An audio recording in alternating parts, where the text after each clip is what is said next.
May mga tanong ba kayo? Um, ang issue kasi dito, dun isa-isahin natin. So, issue number 1, palagay nyo bang dapat sumuko si Pastor Kibuloy?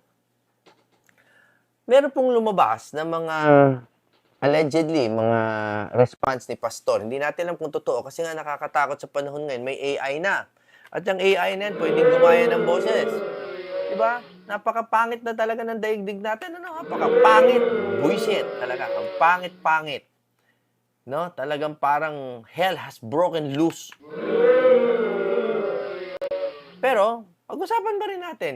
Let us assume na si Pastor Kibuloy yung nagpadala ng message na yon. Ano po ba ang dahilan kung bakit hindi nagsusurrender si Pastor Kibuloy?